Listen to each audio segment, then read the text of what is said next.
Lesson 3: The Disobedient Son. In this chapter, we shall learn that we should obey our elders and act on their advices. इस अध्याय से हम सीखेंगे कि हमें अपने बड़ों की बात माननी चाहिए और उनकी सलाह पर काम करना चाहिए. Once there was a rich farmer in a village. He had a lot of land, cattle, money, and many servants. He had 2 sons. He led a happy life with them. After few years, the younger of the 2 sons became unhappy. एक बार एक गांव में एक अमीर किसान रहता था. उसके पास बहुत सारी जमीन, मवेशी, पैसा था और कई नौकर भी थे. उसके 2 बेटे थे. उन्होंने उनके साथ खुशहाल जीवन व्यतीत किया. कुछ सालों के बाद दोनों बेटों में से छोटा बेटा दुखी हो गया. He asked his father for his share of the property. His father advised him not to demand like that. His mother also advised her son not to do so. उसने अपने पिता से अपनी संपत्ति का हिस्सा मांगा. पिता ने उसे इस तरह की मांग न करने की सलाह दी.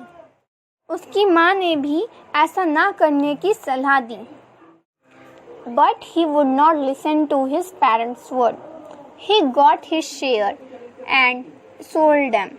He had a huge amount with him. Once he got much money, he got bad company of friends. लेकिन वह अपने माता पिता की बात नहीं सुना.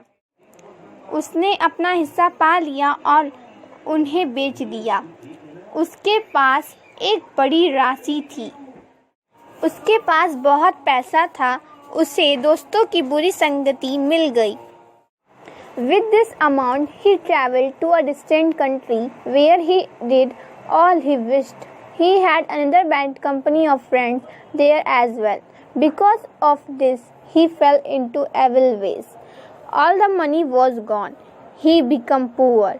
At that time, no one helped him out of the bad company. Soon, he fell into debt. Then he understood his mistake and returned to his country, to his parents.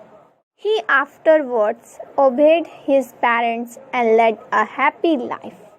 अपने उन पैसों से उसने एक दूर देश की यात्रा की, जहां उसने वह सब किया जो वह चाहता था.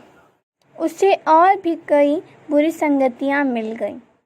बुरे संगतियों के वजह से वह पूरे तरीकों से गिर गया और वह पैसा चला गया और वह बहुत गरीब हो गया. उस समय किसी ने भी उसे बुरी कंपनी से बाहर निकालने में मदद नहीं की. तो वह कर्ज में डूब गया. फिर उसने अपनी गलती समझी और अपने माता पिता के पास अपने देश लौट आया. उसके बाद उसने अपने माता पिता की बात मानी और खुशहाल जीवन व्यतीत किया. Teaching facts. We should obey our parents. सीख. हमें अपने माता पिता की बात हमेशा माननी चाहिए.